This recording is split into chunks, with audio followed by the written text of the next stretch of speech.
First off, I'm going to say something that is likely sacrilege in a place that people gather for horror stories. Fuck Halloween. That's right, you heard me. I used to be like you. I used to like it just fine. Dress up, go to a party, get tossed, scare the shit out of some of your friends. Yeah, it's just all a good time and a night to celebrate the dark and macabre. That is, until one of those nights you realize that it's not just all in good fun, and your brain ends up so fucked up from the experience that you scream at the aisle full of plastic skeletons at the drugstore. For me, that experience started with a flyer that my friend Jimmy found under the welcome mat of his family's house.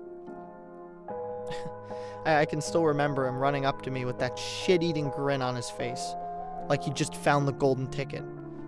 "Kev, check this out!" He was waving the orange piece of paper as he ran up the steps of my porch. He slapped it into my hands before I could even ask what in the hell he was so excited about. "Oh, this looks like it's gonna be awesome!" I looked at the orange-papered flyer and immediately eye-rolled. I was a cynical kid. I had lost my father to suicide at a young age, and it left me bitter before my time. I scanned the words on the flyer, already hoping I could convince Jimmy that this was a stupid idea. I can still remember exactly what was written on it. "Come and see the scariest haunted house in the world. Thrill as your heart races. Chill, feel it straight down to your bones. No two experiences will be the same, guaranteed. All ages admitted. Admission free for all brave enough to attend. 6 p.m. to 12 a.m. Only open on All Hallows Eve. Located at the Patterson Farm off Briar Creek Road." These words, of course, all framed the silhouette of a spooky cartoon haunted house. Typical moon in the background, typical bats flying around, and a typical black cat standing out front. I looked at Jimmy and the big dumb grin on his face and wondered how I could be friends with someone so easily entertained. "You're slow, right?" I asked, handing him back the flyer and walking away to sit on my porch swing. Fuck you, Kevin! I think it sounds sweet." He turned the flyer over in his hands and studied it, likely for the 100th time that day. I mean, it says no two experiences will be the same, and it calls itself the scariest haunted house in the world. Every haunted house calls itself the scariest haunted house in the world, numbnuts. I put my feet up on the porch railing and leaned back, still surprised I could be friends with someone so goddamn dumb. It's a marketing thing. It's all bullshit. I mean, honestly, do you really think an all-ages admitted spook house in the middle of farm country is gonna knock your socks off? You never know. It says no two experiences will be the same. Maybe they tailor it to who's walking through. The excitement in his voice was wavering as he attempted to battle against my cynicism. "Give me a break," I scoffed. "It's free to boot.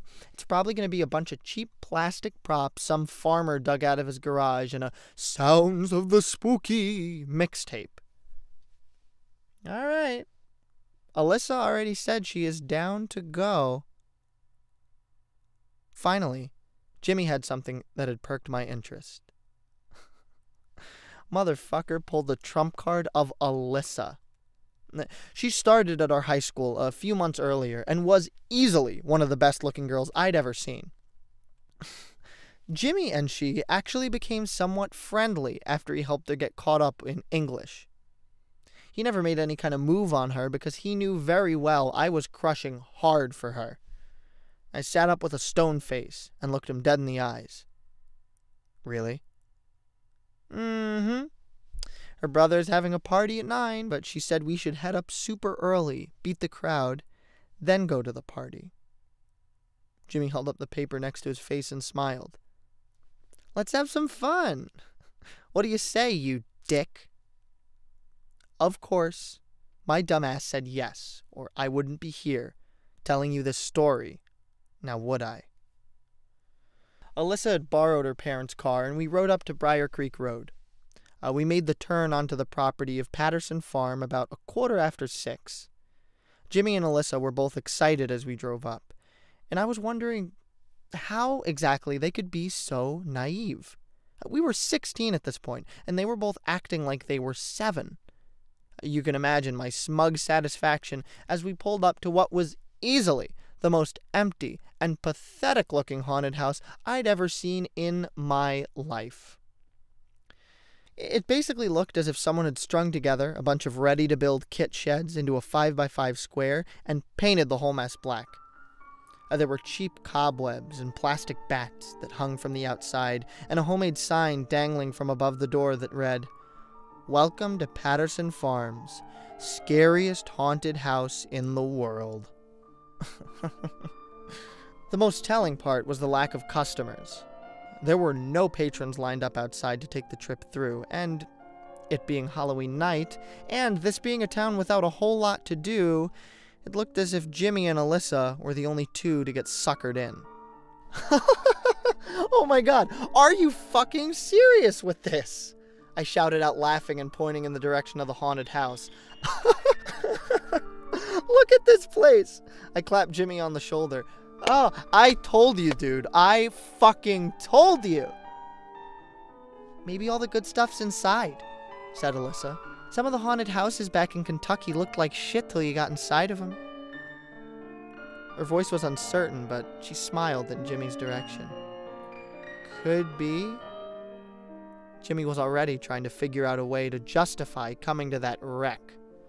I'd known him a long time, and I could see him trying to excuse his dumbass choice. Alyssa parked in the dirt lot next to the house, and before I could make my case as to why we should just bail, the passenger's door was thrown open by an older man dressed in a black suit and top hat. "The first brave souls of the evening, welcome one and all." He stuck his hand in the car, looking for Jimmy to give it a shake, and he timidly obliged. The man grasped his hand and practically pulled him from the car, smiling and patting him on the back. "Come, come, let's get this show on the road." "Someone's a bit excited to see actual humans," I said under my breath in Alyssa's direction. She turned to me with wide eyes and nodded. We got out of the car and joined Jimmy by the side of the old man. "I'm Phineas Patterson, and welcome to the scariest haunted house in the world!" The old man shouted as we all lined up in front of him. He gave off the vibe of a sad old grandpa that was doing his best to act excited for the kids. A carnival barker well past his prime. "Come along, brave souls." Mr. Patterson waved his hand for us to follow and started hobbling over towards the haunted house set up on shaky legs. Jimmy and Alyssa followed him with a shrug, I guess, figuring they were going to make the best of it. I brought up the rear with a less than enthusiastic pace. As we stepped in front of what I guess could be called the front door, I saw all the cheap decorations in their full glory. Fake blood handprints lined the outside walls, strung up orange pumpkin lights, cheap cobwebs, plastic skeletons covering the outside walls. Next to the door, a boy was sitting in an old rocking chair. It looked like he couldn't have been more than 8 or 9. He was wearing a devil's mask and rocking back and forth, just staring at us. It was the first genuine feeling of the creeps I got that night, as those yellow plastic eyes stared at me. Mr. Patterson walked over next to the boy and patted him on the head. "Never mind, my little devil. He's a bit shy around visitors."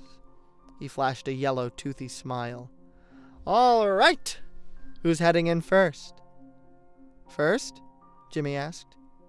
"Can we not all go in together?" "Oh, no, young man. This is a tailor-made experience. One at a time, a few minutes after the first one, the next one goes. It's much scarier alone. Trust me." Again, that yellow, toothy smile. This time it made me raise an eyebrow. The old man's acting had taken on a much more sinister tone. I had to give him credit. He was putting his all into it. I'll go. Alyssa stepped forward. I would have expected Jimmy to volunteer first, but his eyes were locked with the kid in the devil mask. He didn't even realize a question had been asked until Alyssa answered it. Ladies first, I love it, Mr. Patterson said, grabbing the door handle and pulling it open. The doorway was covered with a black sheet from the inside. I must implore you, young lady, to keep moving. It's best not to linger too long. See you guys on the other side. Alyssa looked back at us with a smile and disappeared beyond the sheet. Mr. Patterson let the door go and it slammed shut behind her. It sent a sudden chill up my spine. Who is going to head in next? I looked at Jimmy once again, expecting him to resume his childlike excitement about the whole situation. Instead, he looked at me with eyes that seemed full of worry. You go first, Kev, he whispered to me. Are you fucking serious? I said. Don't tell me you're actually scared of this place. It's not that. He was quick to defend against my accusation. I just feel kind of weird all of a sudden. I'll bring up the rear. I just need a minute. Whatever, I said, stepping forward. I guess it's me, old man. Mr. Patterson looked at his watch, and then the kid in the devil's mask, as if looking for his approval. The devil kid looked at me and nodded, signaling Mr. Patterson to grab the door handle. The old man once again flashed me a toothy grin. Are you ready, son? He asked me, his voice low and sinister. As long as it's still free, Gramps. I squared my shoulders and stood in front of the door. Admission's free, my brave soul. He chuckled to himself as he pulled the door open. The real cost is within. I laughed at his cheesy attempt to give me a chill, and walked forward through the black sheet and into the room, the sound of the heavy door slamming behind me as I did. The first thing I was struck by was the sickly sweet plastic smell of the trash bags lining the walls. The only source of light were strings of dimly lit plastic pumpkin lights, strung up just as they had been outside. Straight ahead of me, I could see another door, framed by plastic tombstones on either side. The sign on the door said, "Start here," was drawn in red, with drops to mimic splattered blood. It was all typical corny fare and very cheaply done. Any mood that had been set by that creepy devil kid and Mr. Patterson's wide-eyed acting was immediately crushed. What a waste of fucking time, I muttered to myself as I pulled the "Start Here" door open with a creak and stepped through. The next room was draped in a thick mist from a fog machine, and I could feel the chill of the air through my jacket. I could hear the ticking of a strobe light as the room quickly alternated between pitch black and fully lit, almost instantly disorienting me. I heard the door slam shut behind me and turned back to see that there was no handle on my side. I heard the whirring of some kind of motor from above me and watched as another sign was slowly lowered on ropes. It was written in that same cheap blood splatter effect and said, "Find the way forward." I could feel the frown droop across my face as I read the words in between flashes of light. This place wasn't scary, but it sure as fuck was doing its best to be annoying. I could see a hallway in front of me. Started walking down it, hoping I would run into Alyssa at some point. The place seemed so cheap and crappy, though I was nearly sure she'd already found her way out.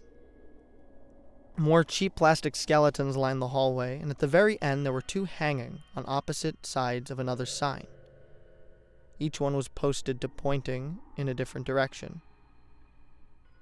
The sign simply said, "Choose."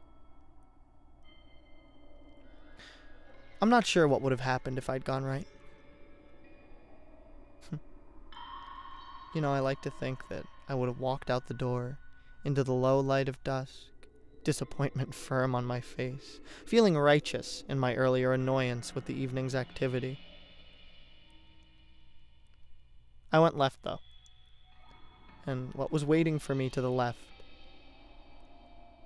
I will never forget as long as I live.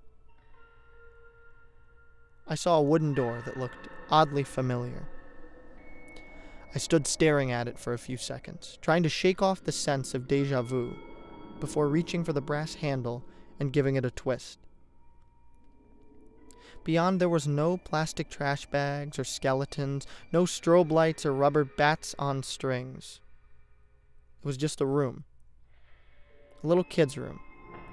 Again, as I stepped through the door, it slammed hard behind me, and just as before, I turned to see that there was no knob on the inside.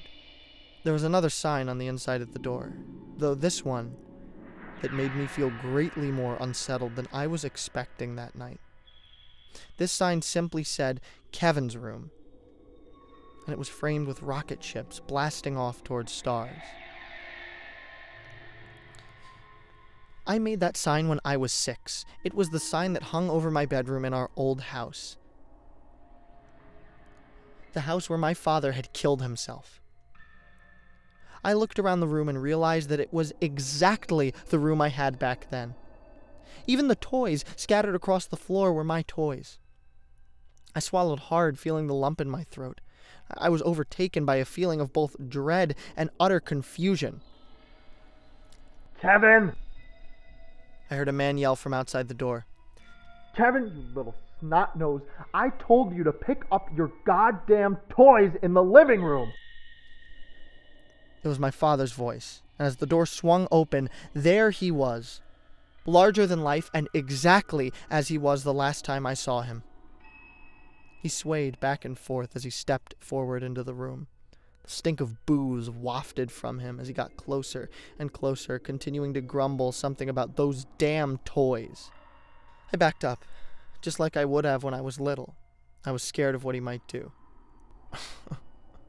Look at you. He growled at me, already removing his belt. You grew up exactly like I thought you would. A skinny, weak, pathetic little shit.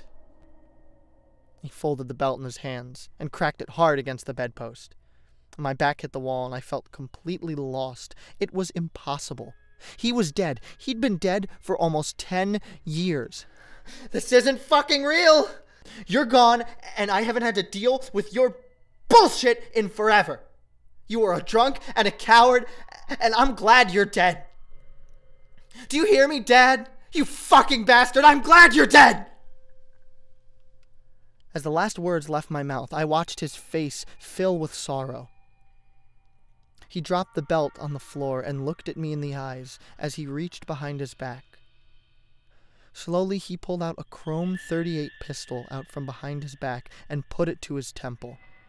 The frown on his face curled up into a smile, and suddenly he winked at me as if I was being let in on some kind of joke. The sound of the gunshot was deafening in the small room, and I watched the side of his head explode outward and splatter against the wall. His body crumpled down in front of me as I stood there, screaming and crying. I dropped to my knees in front of him and stared down, smoke drifting out of the hole in his temple and blood pooling around his face. The door on the other side of the room creaked open, and I looked up to see Alyssa standing there, a look of terror and confusion on her face. I stood up and rushed toward her, not knowing what else to do and just wanting to leave that goddamn room as fast as possible. I could hear her asking questions, but my ears were still ringing from the gunshot, and I doubt I was in any state to answer, even if they weren't. I was only a couple steps away from her when I felt something grip my ankle and send me sprawling to the floor. I turned around to look at what had caught my foot, and I saw my father's corpse holding on tightly. He raised his head to look at me with blood-filled eyes. The flesh was starting to peel away off his face, and he opened his mouth to expose a mass of maggots that had begun feeding on his tongue. I could hear Alyssa screaming and felt her hands grabbing for mine, trying to pull me away from the rotting, yet now spastically lively corpse of my father. "Don't let that fucking door close!" I screamed to her as I kicked the rotting body that refused to let go of me. My heel caught his jaw and it came clean off of his face, the writhing mass of maggots landing on the powder blue carpet. "Jesus fuck! Please God, get me out of here!"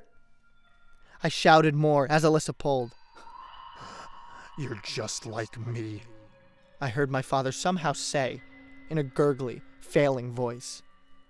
You're just like me, and you'll end up just like me.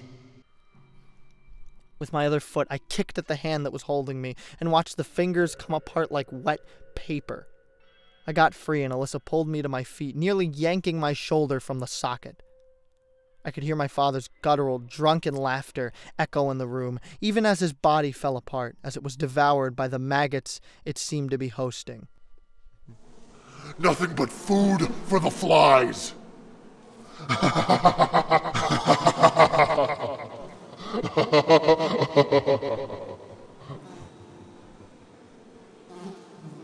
Alyssa led me out through the door as I continued screaming like a maniac.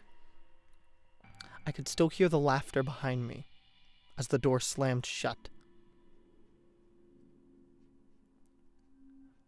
I don't know how long I lay on the floor of that hallway, bawling my eyes out and paralyzed in utter fear. I felt sick and scared, and Alyssa kept her arms around me, no longer bothering to ask any questions. It felt like hours that we just sat below the fog line with that strobe light bouncing off the plastic-wrapped walls.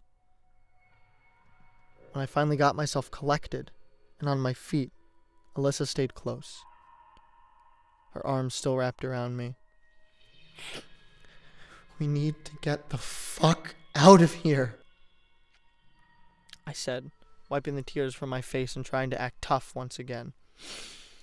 There's something seriously wrong here.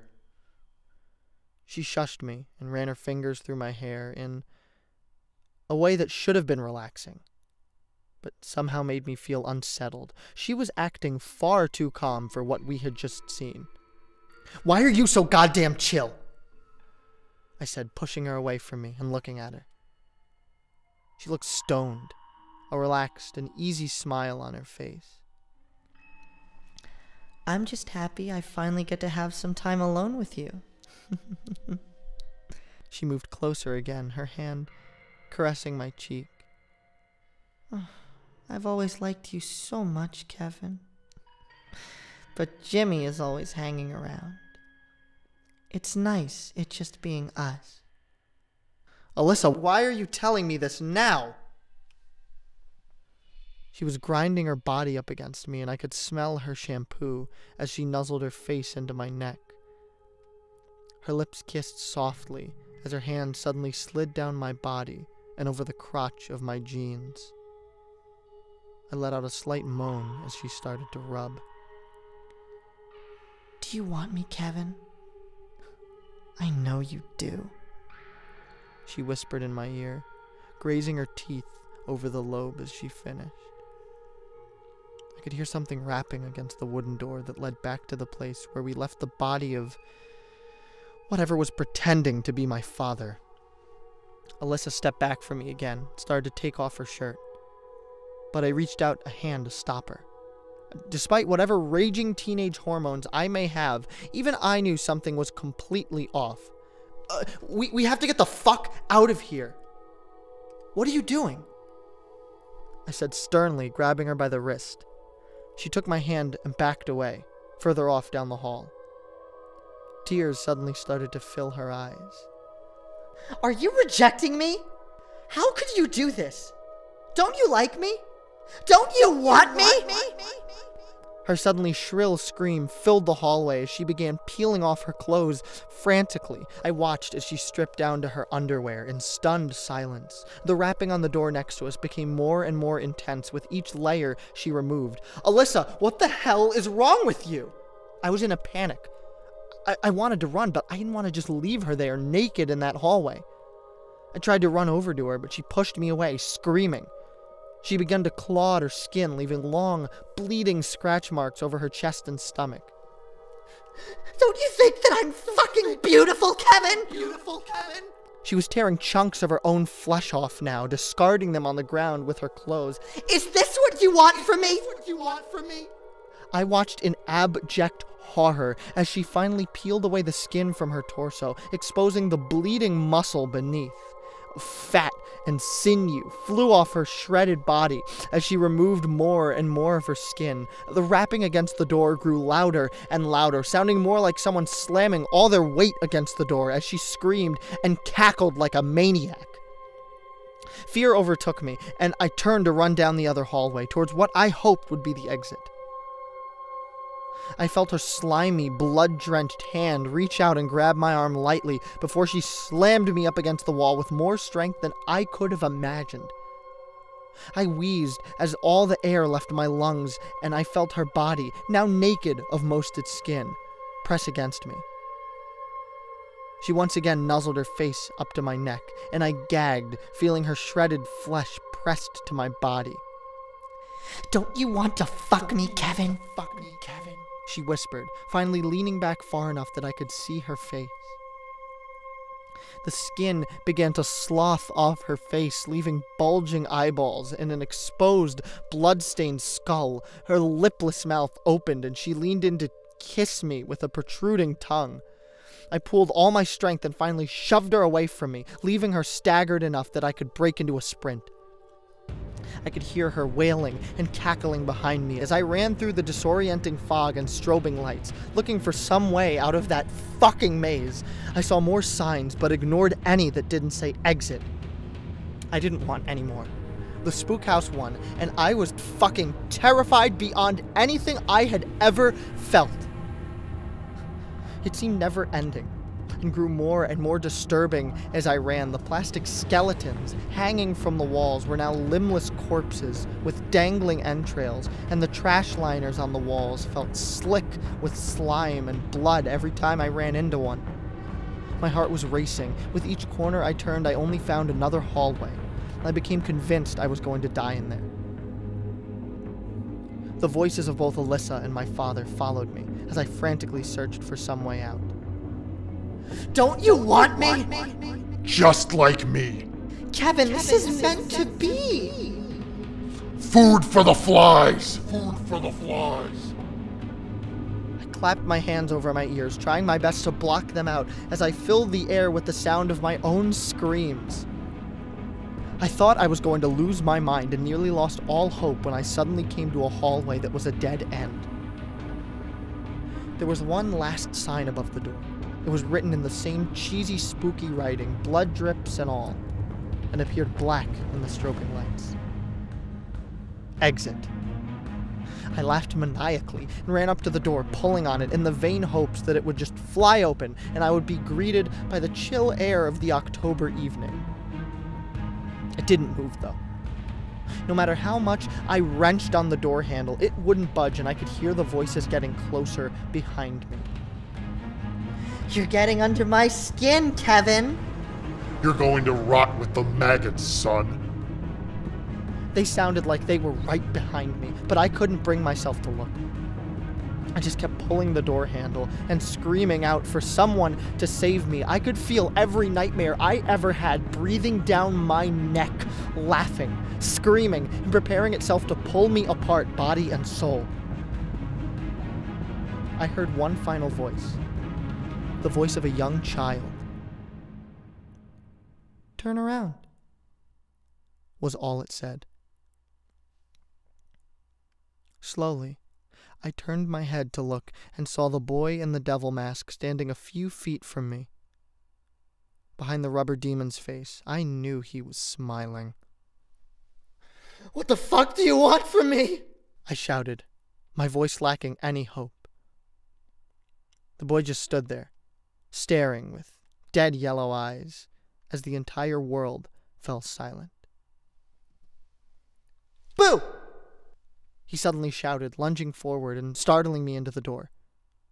I felt the hinges swing open as my back hit the wood, and I went tumbling out into the crisp autumn air.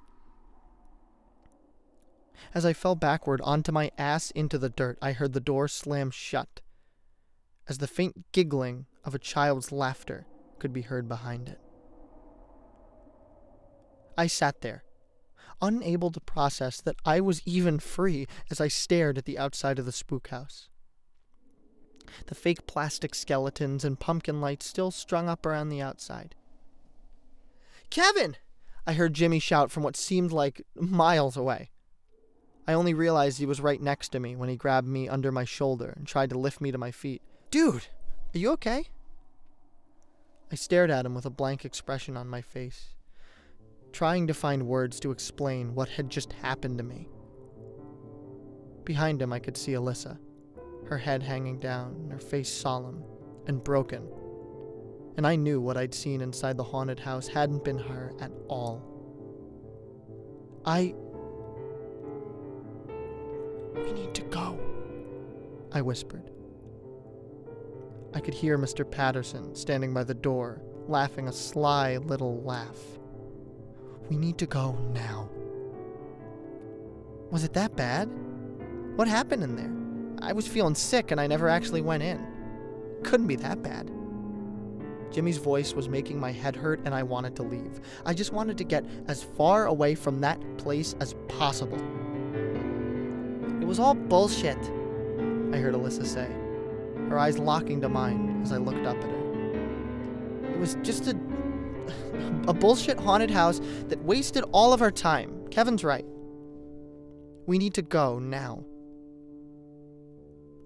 She started walking towards the car and I followed, fine with not saying another thing about what I saw inside and having no desire to ask what she'd seen either. Jimmy followed us, and he kept asking questions, the confusion on his face clear as day. But I could do nothing but tune him out.